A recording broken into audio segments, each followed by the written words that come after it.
So for this video, I went out and grabbed some of the data from the CDC in a study in Virginia that follows vaccinated and unvaccinated individuals who have developed COVID and their likelihood of death. So we've kind of got event A being you're vaccinated, a complement you're not, event A you die, event B you die, event B complement you don't.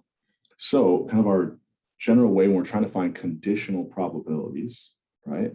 So this is where we have a piece of information that we're told to be true. So if I want the probability of A given B, right, I'm going to be able to rewrite that as the probability of A and B divided by the probability of whatever I'm conditioning on. So here I'm conditioning on B.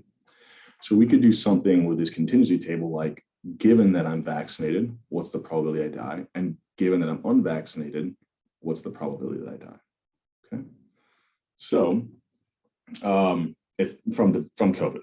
So here we're going to define this as, okay, so what's the probability that given I'm vaccinated, what's the probability that the individual, that case results in death? Right? So we kind of have our event A and our event B. Right?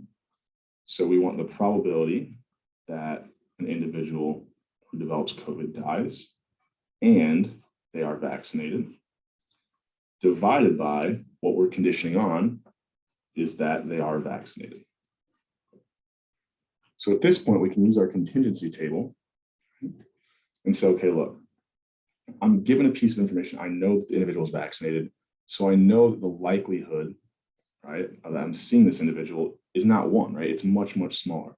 Vaccinated individuals make up what? The total tells us the probability that of the people who develop COVID, the probability they're vaccinated is 0.13, probability that if I grab someone like COVID, that they're unvaccinated is 0.86. So I'm only looking at about 13% of the overall cases. So that's kind of like my base group. Almost think about this as my total number of people who are vaccinated in this subset of people, right? The group of people we're looking at who have COVID. So, right, I just grab that from the total, so I can plug that value in. The probability that someone dies and is vaccinated, right? These top four left cells represent our intersection. So the probability that they're vaccinated and their case results in a death is 0.001. So if we enter this into our calculator, roughly 0.0075. So this is how we can use a contingency table to come up with conditional probabilities. To add on to this, I just want to kind of go through, I think this is kind of interesting, pretty relevant. So what's the probability that we see a death given that the person is not vaccinated, right?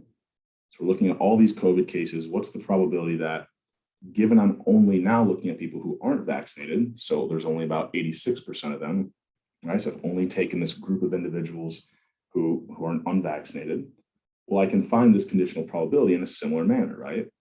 It's going to be the intersection of these two events. So the probability they die and they're non-vaccinated divided by the probability of what we're conditioning on, which is now that the individual is, running out of room here, not vaccinated, right? So just to be clear, I'm running out of room here, but this is non-vaccinated. Right? Well, once again, what's the probability that someone's not vaccinated?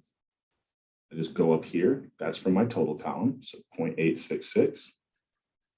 The probability that they die and are unvaccinated, that's those top four left cells, 0.009.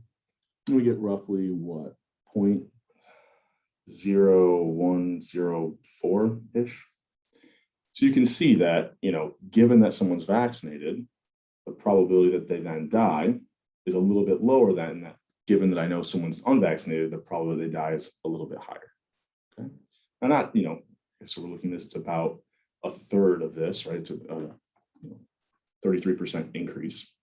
But yeah, this is how we can use contingency tables and data that exist to then start to find conditional probabilities.